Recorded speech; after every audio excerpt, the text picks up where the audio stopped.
తొందరపడొద్దు, ప్రభుత్వానికి టైం ఇవ్వాలి అంటే మేము నిజంగానే సంయమనంగా ఉన్నాం. కానీ వాళ్ళ రైతుల తరపున కింద మీ వైఖరి ఇట్లాగే కొనసాగితే తప్పకుండా ఒక కార్యాచరణ కూడా ప్రకటించి మరి క్షేత్రస్థాయిలో ప్రభుత్వాన్ని ఎక్కడికక్కడ ముప్పు తిప్పలు పెడతామని చెప్పి కూడా రైతుల తరపున మరి హెచ్చరిస్తూ రేపు క్యాబినెట్ మీటింగ్లో ఖచ్చితంగా ఒకటే ఎజెండా ఉండాలి. ఆ ఎజెండా ఖచ్చితంగా రైతులే కావాలని చెప్పి మళ్ళొక్కసారి డిమాండ్ చేస్తూ రైతు కేంద్రంగానే రేపు క్యాబినెట్ జరగాలి. శ్వేతపత్రం విడుదల చేయండి. ఇప్పటిదాకా ఎంత కొన్నారు, ఇంకెంత ఉంది, ఎంత డబ్బులు కట్టారు, ఎంత పేమెంట్ చేసినారు, రైతు బంధు ఎంత విడుదలైంది ఇప్పటిదాకా, అన్ని విషయాలు రేపు ప్రభుత్వం విడుదల చేయాలి. లేకపోతే తప్పకుండా వారిని నిలదీస్తూనే ఉంటాం, ప్రశ్నిస్తూనే ఉంటామని చెప్పి కూడా తెలియజేస్తూ మీ అందరికి కూడా ధన్యవాదాలు.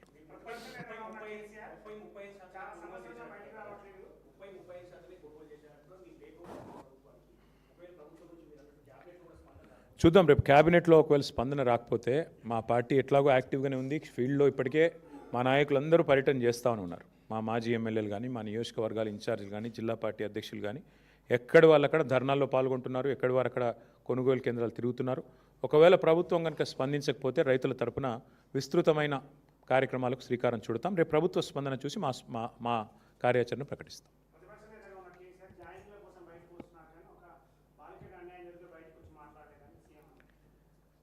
ఇవాళ ప్రభుత్వంలో ఉన్నది కాంగ్రెస్ పార్టీ, కేంద్రంలో అధికారంలో ఉన్నది భారతీయ జనతా పార్టీ. ఈ అంశం మీద మీరు ఒక్కటి దయచేసి, మేము మీడియాను కూడా ఈ విషయంలో మీరు ఏమనుకున్నా సరే, మీరు కూడా కళ్ళు, చెవులు, ముక్కు అన్నీ మూసుకున్నారు 4 రోజులు. అసలు ఒక స్క్రోలింగ్ కూడా వేయలేదు మీడియా. సిగ్గుపడాలి తెలుగు మీడియా. జాతీయ మీడియాలో వచ్చేదాకా తెలుగు మీడియా కనీసం సోయి కూడా లేదు. ఇంత సీరియస్ వైఖరి మీద, ఇంత సీరియస్ విషయం మీద అసలు ముఖ్యమంత్రి, కేంద్ర మంత్రి తోడు దొంగల మాదిరిగా ఇద్దరు తోడు దొంగలే. ఒక మైనర్ బాలిక మీద అఘాయిత్యం జరిగితే ఈ రాష్ట్రంలో కంప్లైంట్ తీసుకోవడానికి పోలీసులు నిరాకరించారు. ఎవరండి ఈ రాష్ట్ర హోంమంత్రి? ముఖ్యమంత్రి గారు కాదా? ఆ అమ్మాయిని సతాయించి, తల్లిదండ్రులను సతాయించి 6 గంటలు పోలీస్ స్టేషన్లో కూర్చోబెట్టి వేధించి చివరికి కౌంటర్ కేసు పెట్టించారు. ఎవరు పెట్టించారండి ఈ రాష్ట్రంలో? వాస్తవం ఏంటి అసలు? ఆ మైనర్ బాలిక, ఆమె మీద జరిగిన అఘాయిత్యానికి సంబంధించి వాళ్ళ తల్లిదండ్రులకు చెప్పి బోర్మని ఏడిస్తే నిందితుని పట్టుకోవాల్సింది పోయి 9 రోజులు రాచమర్యాదలు చేసి కాపాడిన వెధవ ఎవడు? నేను అడుగుతా ఉన్నా ఈరోజు. ఎవరా వెధవ? ఇద్దరిలో తెలియదా ప్రజలకి? సిగ్గుపడాలా ముఖ్యమంత్రి? ఏమంటాడు మీ డీజీపీ? ఆయనకి ఏమైనా ఉందా తలకాయ అసలు? ప్రైమ్ మినిస్టర్ బందోబస్తులో బిజీగా ఉన్నాం అందుకే కేసు పెట్టలేదా? ప్రైమ్ మినిస్టర్ బందోబస్తు వచ్చినప్పుడు మొత్తం నేరస్తులందరికీ హాలిడే ఇస్తారా? 3 రోజులుగా సంపుకొనరాబాయ్ అని చెప్పి మొత్తం రేవంత్ రెడ్డి గారు చెంచల్ కూడా బ్యాచ్మేట్స్ అందరికీ చెలరేగమని చెప్తారా? ఏం చెప్తున్నావు నాకు అర్థం కాదు. సిగ్గుందా అసలు ప్రభుత్వానికి?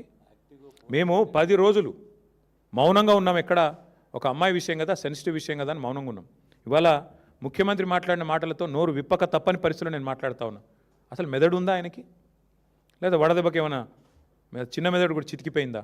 ఏం మాట్లాడుతున్నాడు ఆయన? నాకు అర్థం కాదు. ఏదో మా బావమ్మరి దీంట్లో దొరికినాయి అంటాడు. పెట్టు కేసు, ఎవడొద్దన్నాడు ఆయన నిన్ను? ఏం దొరికినాయి? నీ ఎక్సైజ్ సూపరింటెండెంట్ చెప్పింది కదా, అందులో ఏం దొరకలే, ఏం లేదురా నాయన అని. నువ్వేమైనా ప్లాంట్ చేయబోయినట్టున్నావు, మీ వాళ్ళకి చెప్పేది ఆడ ఇరికీమని చెప్పినట్టున్నావు. అది ఇరికేయలేకపోయాను. నేనేం చేస్తా దానికి? నేనేమంటున్నా అంటే ఇంత చిల్లర రాజకీయం మంచిది కాదు. 9 రోజులు ఒక పాక్సో నిందితుని దేశంలో ఎక్కడైనా వదిలిపెట్టినరా? ఎందుకు నీకు అంత అండర్స్టాండింగ్ ఏంది మీ ఇద్దరికి? నీకు ఎందుకు భయం? ఒక నిందితుడిగా చూడాలా? వారు ఎవరైతేందా ఎందుకు కాపాడినామని అడుగుతున్నా ముఖ్యమంత్రిని. చివరికి ఏం జరిగిందండి వాస్తవం? కేసు రిజిస్టర్ చేయడానికి భయం, మీడియాలో రాయడానికి భయం. ఎవడు చేస్తున్నాడు ఈ మేనేజ్మెంట్ అంతా? నువ్వు, నీ ఫ్రెండ్ కాదా? నీ ఫ్రెండ్ ఆర్ఎస్ బ్రదర్స్ కాదా ఇద్దరు మీరు? ఇది వాస్తవం కాదా? మీడియాకు ఫోన్లు చేసి బతిమలాడింది వాస్తవం కాదా? రాయకండి, దండం పెడతా అని మీడియా రాయని మాట కూడా వాస్తవం కాదా? ఇవన్నీ కాదండి. 9 రోజులు ఒక నిందితుడిని దాచిపెడితే ఇంకొక సామాన్యుడైతే ఊకుంటారా పోలీసులు? వాళ్ళ తల్లిని, తండ్రిని తీసుకొచ్చి పోలీస్ స్టేషన్లో కూర్చోబెట్టారు. అంటే ఇక్కడ కేంద్ర మంత్రి కాబట్టి స్పెషల్ ఎక్సెప్షనా? అంటే నువ్వు రేపు చేయి, మర్డర్ చేయి, ఏమైనా చేయి, కేంద్ర మంత్రి కొడుకు అయితే మేము ముట్టుకోమనా? రేవంత్ రెడ్డి ఉన్నాడు మా దోస్తు కాబట్టి కాపాడుకుంటామనా? చివరికి దిక్కులేక నేను హైకోర్టుకు సల్యూట్ చేస్తున్నా. బెయిల్ కోసం ప్రయత్నం చేసిండ్రు మీరు, అది రాకపోతే సచ్చినట్టు నువ్వు అరెస్ట్ అంటావు, ఆయన లొంగుబాటు అంటాడు. ఇద్దరు డ్రామాలు, తోడు దొంగలు. సిగ్గులేదు ఇంకా మాట్లాడడానికి. ఆ అమ్మాయి కాదు, ఇవాళ రాష్ట్రంలోని అమ్మాయిలందరూ, మహిళలందరూ మీ మొహం మీద ఉమ్ముతున్నారు. సిగ్గులేదు ఈ ప్రభుత్వానికి అని. ఎందుకండి అంత మొహమాటం? అరే జరిగింది ఏంది, నువ్వు మాట్లాడేది ఏంది, నీకు మెదడుందా? హైట్ ఒకటే తక్కువ అనుకున్నా, బుర్ర కూడా తక్కువనే రేవంత్ రెడ్డికి. ఇంత అన్యాయమా? ఒక అమ్మాయికి అన్యాయం జరిగితే ఆ అమ్మాయి వివరాలు బయటపెట్టిన విధవలు ఎవరు బయటపెట్టు. ఇప్పటికి 15 మంది మీద కేసు అయింది పేట్ బషీరాబాద్లో. ఎవరు ఆ విధవలు? బీజేపీ వాళ్ళు. ఆ అమ్మాయి హనీ ట్రాప్ అని రాసిన విధవలు ఎవరు మీడియాలో? నేను అడుగుతున్నా, ఎవరు ఆ విధవ మీడియా? ఏది హనీ ట్రాప్ అని చెప్పి మనీ ట్రాప్లో పడ్డ మీడియా ఎవరు? వాళ్ళని అడుగుతున్నా నేను. సిగ్గుందా మీకు? అసలు ఇజ్జతుందా? ఇంకా మాట్లాడుతున్నాడు ముఖ్యమంత్రి, కేంద్ర హోంశాఖ సహాయ మంత్రి. ఈయననేమో నేను పంపించిన నా కొడుకుని ఈయనంటాడు. ఆయన చేసిన ఘనకార్యానికి ఫస్ట్ పోలీసులు బరబర గుంజుకపోవాలి. నీవు దాచిపెట్టిన తొమ్మిది రోజులు ఆ కుటుంబాన్ని బెదిరించినావు నువ్వు. నిన్ను కేసులో పెట్టాలి, సిగ్గుంటే రాజీనామా చేయాలి. ఇంకా మీదికెళ్ళి ఏదో చాలా ఇద్దరు శుద్ధపూసల్లాగా, సత్యసంధుల్లాగా, సత్య హరిశ్చంద్రుడు కజిన్ బ్రదర్స్ లాగా ఏదో యాక్టింగ్లు, మళ్ళీ మీదికెళ్ళి దానికి ప్రమోషన్లు. ఏం మాట్లాడుతున్నారు అసలు? ఒక రాష్ట్ర ముఖ్యమంత్రి, మీరు హోంమంత్రి, ఏం మాట్లాడుతున్నావు నువ్వు? అసలు ఏం చేసేది ఉండే? చాలా సెన్సిటివ్గా హ్యాండిల్ చేసినావు. ఏంది సెన్సిటివ్గా హ్యాండిల్ చేసేది? ఎవడైతే పాక్సో నిందితుడు లోపల వేయాలి. మిగతా వాళ్ళకి ఇదే ట్రీట్మెంట్ ఉందా? 25 ఏళ్ళ జైలు శిక్ష పడుతుంది మిగతా పాక్సో క్రిమినల్స్ అందరికీ. 31 ఏళ్ళ జైలు శిక్ష పడ్డది ఒక ఆయనకి. మరి ఇవాళ ఇక్కడ ఒక్క దగ్గరనే స్పెషల్ ట్రీట్మెంట్ ఎందుకు భయపడుతున్నావు? మోడీ చెప్పిండా చెవులేమన్నా? ఎందుకు భయపడుతున్నావు? ఇంకా సిగ్గు లేకుండా నిన్న పనికిమాలిన మాటలు, పనికిమాలిన ఉపన్యాసాలు. నేను ఒకటే అడుగుతా ఉన్నా రేవంత్ రెడ్డిని, 9 రోజులు ఆ నిందితును కాపాడిన వెధవ ఎవడు? నువ్వా, కేంద్ర మంత్రి? చెప్పు. 9 రోజులు ఎక్కడ దాచిపెట్టారు? మీ పోలీసులు అంత పనికి మాలినోళ్ళు అయిపోయినరా? రేవంత్ రెడ్డి రాగానే దొరుకుతలేరా మీకు? కరీంనగర్లో తుపాకులు పట్టుకొని పొద్దున పూట కాలిస్తే వాళ్ళని పట్టుకోవడానికి 15 రోజులు పడుతుంది నీకు. ఎంత దారుణం అండి! రాష్ట్రంలో శాంతి భద్రతలు ఈ స్థాయిలో ఉన్నాయి. నేను ఇంకొక మాట అడుగుతున్నా, బాధగా అడుగుతున్నా బ్రదర్. మొన్నటి ఎపిసోడ్ చూసిన తర్వాత ఈ రాష్ట్రంలో ఎవరన్నా షికాయత్ చేయడానికి ముందుకు వస్తారా బాలికలు? అంటే ఎవడైనా అవతలోడు పలుకుబడినోడైతే వాడిని పట్టుకోలేము, ప్రభుత్వాలు కలిసిపోతాయి. వల్ల నేను మా నాయకుడు ఆర్ఎస్ ప్రవీణ్ కుమార్ గారికి నేను హృదయపూర్వకంగా అభినందనలు చెప్తా ఉన్నాను. మా పార్టీ జనరల్ సెక్రటరీ, మాజీ ఐపీఎస్, అద్భుతంగా పోరాటం చేసిండు ఆయన. సెక్షన్లతో సహా ఏది ఎప్పుడు ఏంటి ఎట్లా పెట్టాలి, మీడియాను ఎప్పటికప్పుడు అప్రమత్తం చేస్తూ ప్రజలకు చెబుతూ మా పార్టీ తరపున ఆ బాలికకు న్యాయం జరగాలని పోరాడింది మా ఆర్ఎస్ ప్రవీణ్ కుమార్ గారు. నేను ఆయనను కూడా పట్టుకొని మాట్లాడతాడు. ఆర్ఎస్ ప్రవీణ్ జడ్జా? ఆర్ఎస్ ప్రవీణ్ జడ్జి కాదు, కానీ భవిష్యత్తులో తప్పకుండా నీకు పాఠాలు చెప్పే రోజు వస్తుంది. అది కూడా చెప్తున్నాను నేను. వస్తుంది, ఆ రోజు కూడా వస్తుంది, ఎక్కువ రోజులు ఏం లేదు. ఎందుకంటే నాకు ఆశ్చర్యంగా ఉంది ఇవాళ రాష్ట్రంలో పరిస్థితి చూస్తుంటే. రేవంత్ రెడ్డి గారంటే కూర్చొని పోలీసు ఉన్నతాధికారులతో సమావేశం పెట్టి దొంగలను ఎట్లా పట్టుకోవాలో చెప్తున్నాడట. నిన్ను పట్టుకున్నది వాళ్ళేనాయనా, మర్చిపోకు. దొంగలను ఎట్లా పట్టుకోవాలో పోలీసులకు బాగా తెలుసు. నీలాంటి దొంగల దగ్గర నేర్చుకోవాల్సిన అవసరం లేదు. నిన్ను పట్టుకున్నది వల వేసి ఉచ్చుబన్ని అందరూ అక్కడ కూర్చున్న వాళ్ళు నవ్వుకుంటా ఉండింటారు కామెడీగా, వీడు చెప్తున్నాడేంద్రా మాకు అని. దొరికినోడు వీడు కూడా చెప్పేటోడు అయిపోయిందా అని. కాబట్టి ఈ ఎటకారాలు డ్రామాలు ఆపేసి ధాన్యం కొనుగోలు మీద దృష్టి పెట్టు.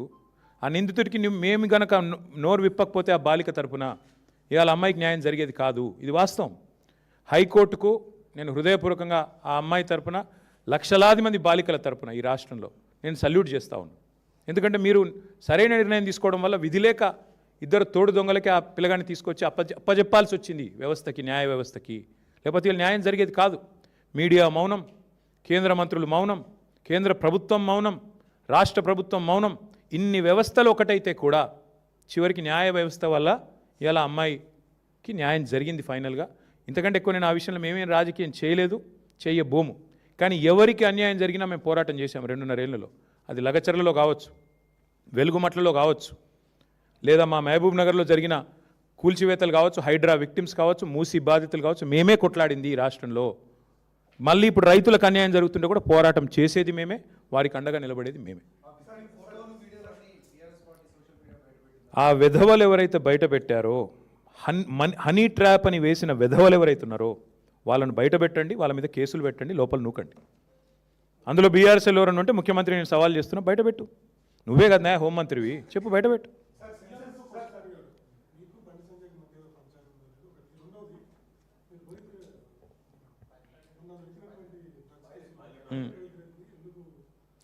బ్రదర్, నేను ఒక మాట, నేను ఈ పనికి మాలిన డైలాగులు ముఖ్యమంత్రి గారికి ఇప్పుడు కొడతానే ఉంటాడు. పాపం ఆయనకి ఏందో కానీ ఇంకా ముఖ్యమంత్రి అన్న ఫీలింగ్ రాలే ఇంకా ఆయనకి. ఇంకా కూడా ఏదో ప్రతిపక్షంలో ఉన్నట్టు మా మీద దుమ్మెత్తిపోవడం అలవాటుగా ఉంది. అసెంబ్లీ సమావేశాలప్పుడు వాళ్ళ పీసీసీ ప్రెసిడెంట్ అన్నాడు, డ్రగ్ టెస్టులు పెట్టండి అన్నాడు. పెట్టరాబాయ్ అని నేను అన్నా. మరి ఎందుకు వెనకపోయిందా ప్రభుత్వం? డ్రగ్స్ బిగ్జు పెట్టు, టెస్టులు పెట్టు మీ ఎంపీలకు. ఎంతమంది దొరుకుతారో నేను చెప్తా, పేర్లు చెప్తే బాగుండదు. పెట్టు. ఏం మాట్లాడుతున్నాడు ముఖ్యమంత్రి? ఒక చిన్న స్కూల్ పోరగాడు మాట్లాడినట్టు. అప్పుడప్పుడన్నా కొద్దిగా ముఖ్యమంత్రిలా హుందాగా మాట్లాడు. ఎప్పుడో సస్పెండ్ చేసినాం రోహిత్ రెడ్డిని, మీకు తెలియదా?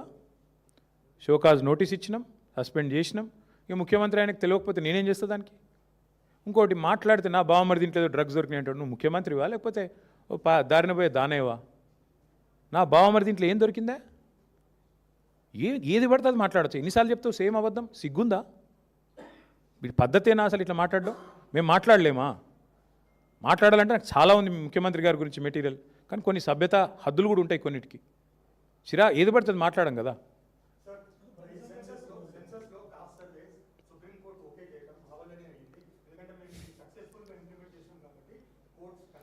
ఒక్క సోదరుడు ఈ రాష్ట్రంలో కులగణన బాగా జరిగిందని ఏ ఒక్క మనిషినన్నా చెప్పమనండి బ్రదర్. ఆఖరికి సర్వే చేసిన వాళ్ళు ఎవరైతే సర్వే చేసిన పిల్లలు వాళ్ళనన్నా చెప్పమనండి. ఎందుకంటే రేర్ మోడల్ అని చెప్పుకున్నాడు, ఏదో రేర్ మోడల్ అని చెప్పిండ్రు. తర్వాత ఏమైంది? 160 కోట్లు ఖర్చు పెట్టిండ్రు. చివరికి ఏం జరిగింది? 51% ఉన్న బీసీలను 46% తగ్గించిండ్రు.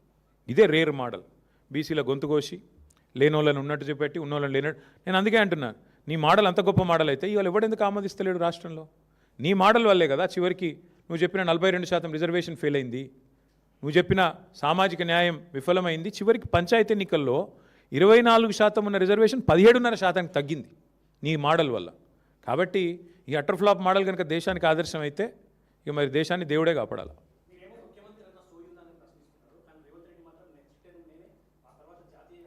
బ్రదర్, చిన్నప్పుడు నేను టీవీ చూస్తాను, బాగా చిన్నగా ఉన్నప్పుడు స్కూల్లో ఉన్నప్పుడు సీరియల్ వచ్చేది ముంగేరి లాల్కే హసీన్ సప్నే. అట్లా చాలామంది చాలా కలర్ కనొచ్చు బ్రదర్. ఇగో ఇంకోటి కూడా చెప్తున్నా, ఈ రాష్ట్రంలో రేవంత్ రెడ్డి ముఖం చూసి ఎవరు ఓటు వేయలేదు. ఆయన ముఖ్యమంత్రి కావాలని ఓటు వేయలే ఎవరు. అది అడ్డిమారి గుడ్డి దెబ్బ అంటారు చూడు. పేమెంట్ కోటాలో, మేనేజ్మెంట్ కోటాలో ఆయన తెచ్చుకున్న సీట్ అది. ఢిల్లీకి పైసలు కొట్టిండు రాహుల్ గాంధీకి, అందరూ తెలుసు. సీక్రెట్ ఏమైనా ఆయనే చెప్పిండు కదా, గాంధీ కుటుంబానికి కావాలంటే 1000 కోట్లు పంపిస్తా అని. ఆ కోటాలో పైసలు ఇచ్చి తెచ్చుకున్నాడు. ఇక దానికి ఆయన నేనేందో చాలా శక్తివంతుని అనుకుంటే మరి మహబూబ్ నగర్ పార్లమెంట్ ఎందుకు గెలిపిలేకపోయినావు? ఆయన నువ్వు ఎంపీగా ఉన్నప్పుడు చాలా గొప్పడవు కదా, ప్రజానాయకుడు కదా. ఎంపీగా ఉన్నప్పుడు నీ ఎంపీ పరిధిలో ఒక ఎమ్మెల్యే గెలిచిండా? ఎంపీగా ఉన్నప్పుడు మల్కాజ్గిరి ఒక కార్పొరేషన్లో ఒక మున్సిపాలిటీ గెలిచినవా? ఎంపీగా ఉన్నప్పుడు ఒక కార్పొరేటర్ గెలిపించినావా కనీసం? చాలా గొప్ప ప్రజానాయకుడు, 34 దాకుంటా 94 దాకుంటా ఉండు. నిన్ను ఎవరొద్దన్నారు? నీ పార్టీకి నువ్వు అడ్డగోలు పైసలు ఇస్తున్నావు. ఎక్కడ ఈ దేశంలో ఎలక్షన్ జరిగినా ఫండింగ్ తెలంగాణకి వెళ్ళిపోతుందని చెప్పి ఇవాళ మొత్తం దేశం అంతా కూడా తెలుసు. ఇక మీ బీజేపీ మిత్రులు నేను పట్టుకోరు, ఎందుకంటే వాళ్ళకు నీకు అట్లాంటి మంచి ఫెవికాల్ బంధం ఉంది. ఆర్ఎస్ బ్రదర్సు మిగతా వాళ్ళంతా కలిసికట్టుగా నడుస్తున్నారు కాబట్టి మీకు ఆ బంధం ఉంది, మాకు అభ్యంతరం లేదు.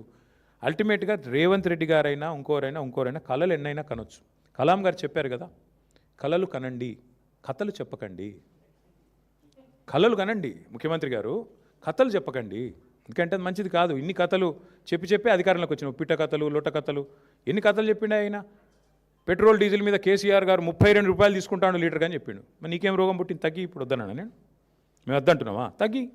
ఎన్ని కథలు చెప్పినావు ఇసంటి నువ్వు? పిట్ట కథలు, లొట్ట కథలు. ఇక పిట్ట కథలు, లొట్ట కథలు టైం అయిపోయింది. నిజంగానే ముఖ్యమంత్రి గారు 2034 దాకా ఉంటా అనే ధైర్యం ఉంటే మరి రద్దు చేసి పోదాం అసెంబ్లీ. చలో రద్దు చేయి, ఎన్నికలకు పోదాం, ప్రజలు తీర్పిస్తారు. నీకు నిజంగా అంత కాన్ఫిడెన్స్ ఉంటే, ప్రజల్లో అద్భుతమైన పరిపాలన ఉందని, రద్దు చేయిపోదాం. మేము రాజీనామా చేస్తాం, మీరు కూడా రాజీనామా చేయండి. బీజేపీ వాళ్ళు చేసినా చెప్పినా ఆటోమేటిక్గా డిజాల్వ్ అయిపోతుంది. ఒకవేళ సీఎం గారు రెడీగా ఉంటే మేమందరం మా పార్టీ వాళ్ళం 27 మంది రాజీనామా చేస్తాం. నువ్వు రెడీ అంటే నువ్వు రాజీనామా చెప్పి మీ వాళ్ళతో, మా పార్టీలోకి వెళ్ళి తీసుకుపోయిన దొంగలను కూడా రాజీనామా చెప్పి, 9 మంది ఉన్నారు కానీ నీతోని చెప్పి లెటస్ గో, చూసుకుందాం. పోనీ అది కూడా అంత ధైర్యం ఎట్లాగో రేవంత్ రెడ్డికి లేదు నాకు తెలుసు. నేనేడన్నా అది తప్పించుకుంటాడు. పోనీ మా దాంట్లోకి వెళ్ళి తీసుకుపోయిన దొంగలన్నా రాజీనామా చెప్పి 9 మంది అదైనా చూద్దాంపా. ఇంత ప్రజానాయకుడివి కదా నువ్వు, చెయ్యి, వెల్కమ్. చెప్పేటోళ్ళు చెప్తారు, దానికి ఏముంది బ్రదర్. ఎవరో ఫ్యూచర్ లేని నాయకుడు ఆయన ఏదో మాట్లాడతాడు. రేవంత్ రెడ్డి లాంటి ఫ్యూచర్ లేని నాయకుడు. ఫ్యూచర్ సిటీ ఏం సిటీ ఆయనకు అర్థం కాదు. ఫార్మా సిటీ అది. Land acquisition was conditional. Land acquisition యాక్ట్లోనే it was a conditional land acquisition. Clear కట్గా ఏం చెప్పాము, ఇది ఫార్మా సిటీ కోసం సేకరిస్తున్న భూమి అని సేకరించాము. సేకరించిన తర్వాత 14,000 ఎకరాలకు గాను కేంద్ర ప్రభుత్వ పర్యావరణ శాఖ దగ్గర ఎన్వైరన్మెంటల్ క్లియరెన్స్ తెచ్చాము. ఏం చెప్పి తెచ్చాము, అక్కడ న్యాచురల్ గ్యాసే వాడతాము, అక్కడ మీకు కార్బన్ ఎమిషన్స్ కానీ ఇంకోటి కానీ లేకుండా చూసుకుంటాము, పొల్యూషన్ కన్సర్న్స్ ఉండవు, ఇవన్నీ చెప్పి ఎన్వైరన్మెంటల్ క్లియరెన్స్ తెచ్చాం మా ప్రభుత్వంలో. ఇప్పుడు దీన్ని వచ్చి ఈయన రియల్ ఎస్టేట్ వ్యాపారం చేస్తున్నాడు. హరీష్ రావు గారు కరెక్ట్గా చెప్పారు. అది ఫార్మాసిటీ కోసం సేకరించిన భూమి, వేరే వాటికి వినియోగించడానికి వీల్లేదు. మీరు వెధవ పనులు చేసి ఇంకేదో చేస్తా అనుకుంటే కుదరదు అని చెప్పారు. తప్పే ఉంది అందులో? కరెక్ట్గా చెప్పారు.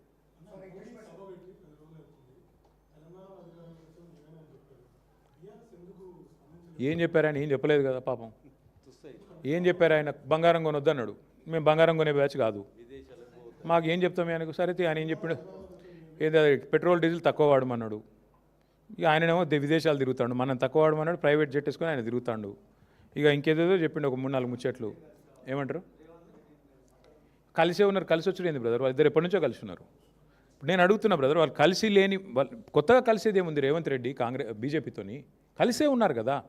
ఆర్ఆర్ ట్యాక్స్ అని ప్రధానమంత్రి గారు ఏప్రిల్ 2024లో ఇక్కడ బహిరంగ సభ పెట్టి చెప్పారు. ఆర్ఆర్ ట్యాక్స్ వసూలు అవుతుంది అన్నారు.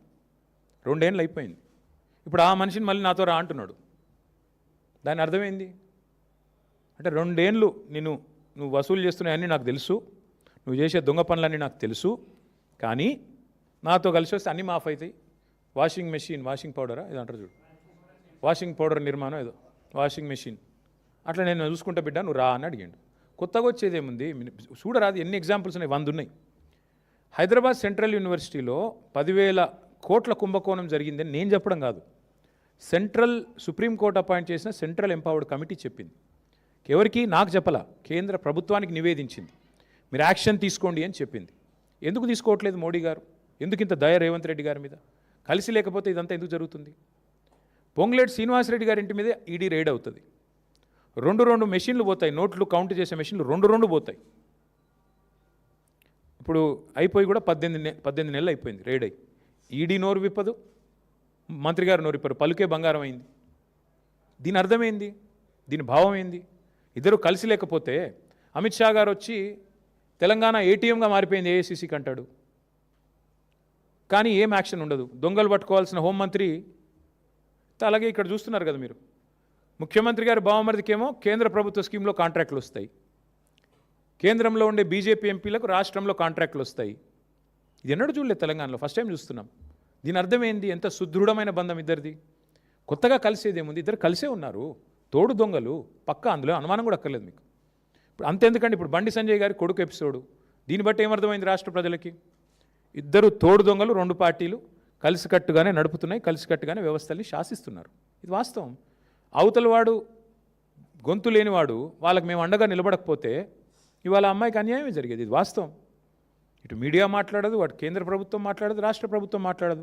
నేరస్తులను షీల్డ్ చేశారు, 9 రోజులు దాచిపెట్టారు. నేను అది పొద్దున వచ్చేటప్పుడు వీడియో చూసిన. ఆ 9 రోజులు ఆ పిల్లగాడు ఎక్కడ దాక్కున్నాడట అంటే, ముఖ్యమంత్రి గారి బంధువులు ఎవరిదో హాస్పిటల్ ఉందట, మెడికవరో ఏదో, అందులో దాచిపెట్టి 28వ అంతస్తులు అని చెప్తున్నారు. ముఖ్యమంత్రి గారు సమీప బంధువులు, దగ్గర బంధువులు హాస్పిటల్లో దాచిపెట్టారంట.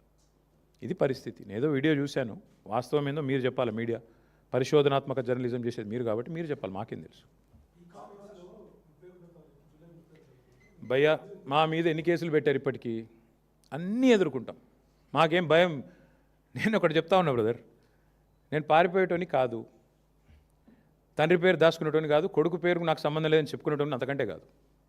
దయచేసి కొడుకు పేరు నా పేరు జత చేసి రాయకండి అని గ్యాగ్ ఆర్డర్లు తెచ్చుకునే బాపత కాదు. మా నాన్న పేరు కేసీఆర్, నా కొడుకు పేరు హిమాంశు, నా పేరు కేటీఆర్. నాకు ఆ ధైర్యం ఉంది. ఏ కేసు పెట్టు ఏమన్నా పెట్టుకుని ఎదుర్కొంటా. అన్నీ ఉన్నాయి కాబట్టే, మేము అంత నిజాయితీగా ఉన్నాం కాబట్టే దేనికి భయపడమని చెప్తున్నాం. అవు కరెక్టే. ఎప్పుడు 9 రోజులు దాచిపెట్టి గోరుముద్దలు తినిపించి ఇంట్లో పెట్టుకొని బెయిల్కి అప్లై చేసి యాంటిసిపేటరీ బెయిల్కు కోర్టు వద్దంటే ఇంటరిమ్ రిలీఫ్ కూడా ఇయ్యా అంటే ఇక బాగుండదేమో అని అప్పుడు దిక్కులేక 9 రోజులు. నేను స్ట్రైట్గా అడుగుతున్న రాములు గారు, ఈ రాష్ట్రంలో ఇంకొక సామాన్యుడు ఎవరికైనా వాళ్ళ కొడుకు ఈ పని చేసి ఉంటే, రేవంత్ రెడ్డి గారి పోలీసులు వాళ్ళ తండ్రిని ఇడిచిపెడుదురా 9 రోజులు దాచిపెడితే? తీసుకుపోయి కోదండం ఎక్కిపోదురు? ఎక్కడున్నాడు చెప్పు నీ కొడుకునని? వాస్తవం కాదా ఇది? మరి సామాన్యుడికి ఒక నీతి రేవంత్ రెడ్డి గారి ప్రభుత్వంలో, కేంద్ర మంత్రి గారికి ఒక నీతి ఎట్లుంటుంది? నీకేం ఆబ్లిగేషన్? ఆయన బీజేపీ అయినా, నువ్వు కాంగ్రెస్ అయినా, పేరుకి ఇద్దరు శత్రువులు. మరి ఎందుకు ఈ రహస్య స్నేహం ఏంది? ఎందుకు కాపాడుతున్నావు నేరస్తులను? నేరస్తులు ఎవరైనా ఓకే కదా, ఒకటే కదా. ఎందుకు కాపాడినారు మరి 9 రోజుల పాటు? చివరికి దిక్కులేక కోర్టులో రిలీఫ్ లేకపోతే, కోర్టు ద్వారా మీరేదో ప్రయత్నం చేసి చివరికి కోర్టులో రిలీఫ్ రాకపోతే ప్రజల ఒత్తిడి పెరిగి ప్రజా సంఘాలు పేట్ బషీరాబాద్ పోలీస్ స్టేషన్ ముంగట ధర్నాలు చేసే పరిస్థితి వస్తే, మా మహిళా సోదరిమణులు మొత్తం పోయి అంబేద్కర్ కాడ పోయి ధర్నా చేస్తే దిగి రాక తప్పని ఒక అనివార్య పరిస్థితి 2 పార్టీల బొండిగా పట్టుకుంటే అప్పుడు బీజేపీ కాంగ్రెస్ దిగి రాక తప్పని అనివార్య పరిస్థితుల్లో సరెండర్ అయిందా అరెస్ట్ అయిందా నాకు తెలియదు, వాళ్ళిద్దరు తెలుసుకోవాలి. అది మాకు బండి సంజయ్ గారితో మాకేం వ్యక్తిగత పంచాయతీ లేదండి, నాకు ఆయనతో ఎప్పుడూ లేదు. కలిస్తే ఎప్పుడైనా ఎదురుగా మాట్లాడినాను తప్ప నేను ఎప్పుడూ అగౌరవంతో వ్యవహారం చేయలేదు. ఆయనే పనికిమాలిన మాటలు మాట్లాడిండు, ఆయననే మా తల్లిదండ్రులను ఉద్దేశించి అగౌరవంగా మాట్లాడిండు. నేను అయినా కూడా మాట తూలలేదు, ఈరోజు కూడా తూలట్లేదు. నేరస్తుడు ఎవరైనా నేరస్తుడు అనేది మా సిద్ధాంతం, అంతకంటే ఏం లేదు. అంటే అందరూ అనుకుంటున్నారేమో కాంగ్రెస్ కంటే కాక్రోచ్ బెటర్ అనుకుంటారేమో, నాకేం తెలుసు. ప్రధాన ప్రతిపక్షం దేశంలో ఫెయిల్ అయింది కాబట్టి కాంగ్రెస్ కంటే కాక్రోచ్ బెటర్ అనుకుంటారు, ఏందో మరి కావచ్చు. क्या बोलो, फिर बाद में नहीं पूछेंगे ना आप? अरे अलग अलग कहाँ करोगे यार, बहुत लोग हैं वहाँ पे. ठीक है. అస్తవ్యస్తమైపోయిన పరిస్థితిని వారికి చెప్పాలని చెప్పి